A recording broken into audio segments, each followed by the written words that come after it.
The recent surge of gang rivalry violence in Belize City since this administration took office, and particularly the homicides which occurred over this past weekend, give rise for great concern.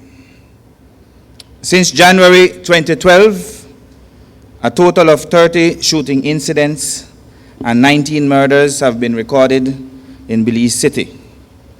Majority of the occurrences are as a result of ongoing gang rivalries.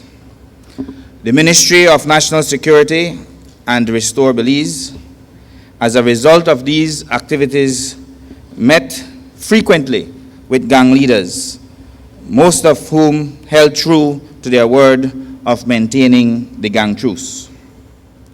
The ministry realizes that the truce alone does not guarantee public safety, and as a result, a conscious decision was taken by the ministry to enhance the police's efforts on the streets of the city.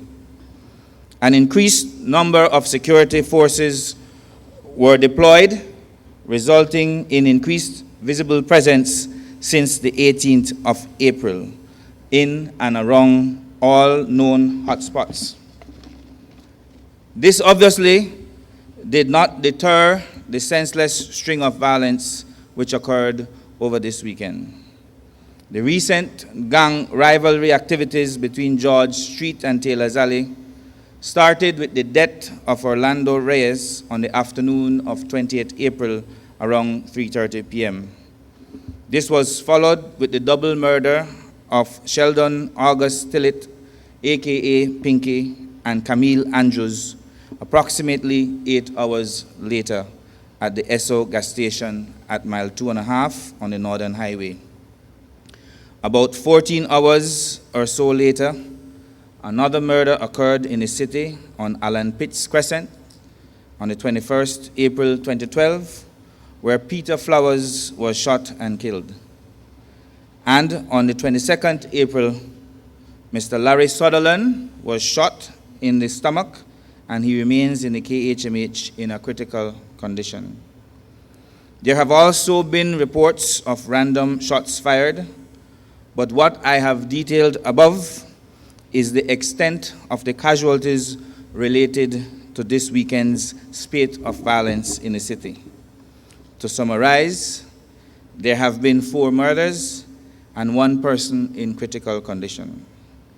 It must also be noted that only one of these murders took place after the murder of Pinky Tillett, which means that the reports, especially in the social media, of a bloody retaliation, which rumored up to a dozen dead and more to come, was thankfully just idle or malicious exaggeration.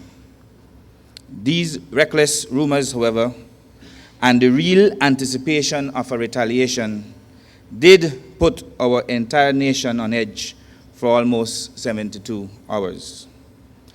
While I will not name names, I want to thank all those who responded from as early as midnight on Friday and have remained engaged in managing this crisis. All will agree that we cannot allow this level of crime and violence to continue. Therefore, starting yesterday, Sunday, 22nd April 2012, the Belize Police Department, supported by the BDF, commenced the deployment of troops and police, which will see at its height the number of officers on the streets of Belize City increased by close to 80. This is allowing in greater numbers to effectively contain, interdict, and dismantle all factions that are not participating in the truce and are involved in these criminal activities.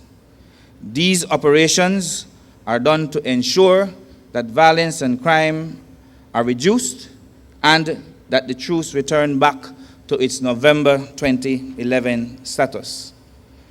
The concept of this operation is to contain the level of violence in Belize City by increasing the presence of security forces. This will be done by effectively patrolling by means of foot, ATV, motorcycles and vehicles, and targeting of special areas and persons of interest. I have no doubt in my mind that our efforts, both from a policing perspective and from the dialogue and intervention perspective, will yield the desired effects in a very short time.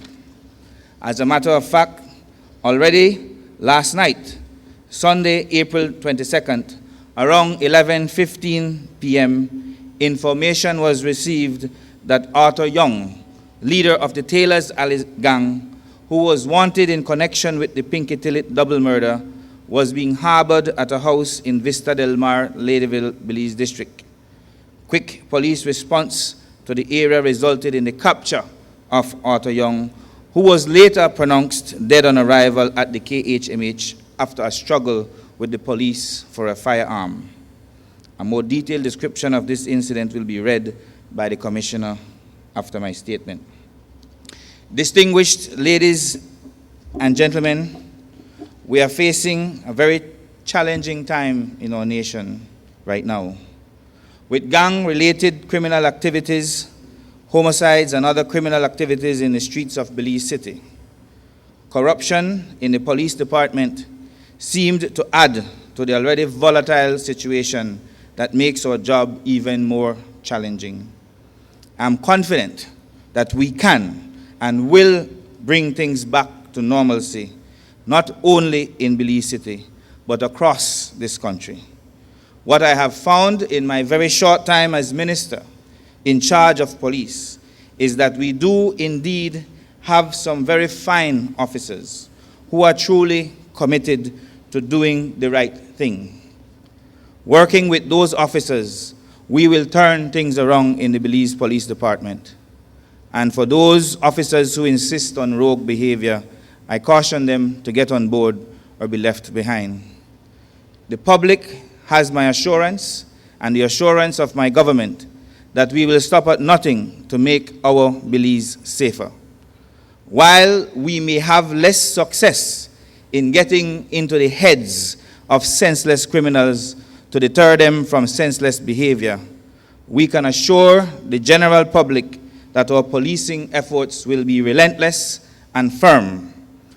The greatest deterrent to criminal behavior is the certainty of capture and conviction. That is where we want to take the modern Belize Police Department. We can, we must, we shall once again live in a tranquil haven. I thank you.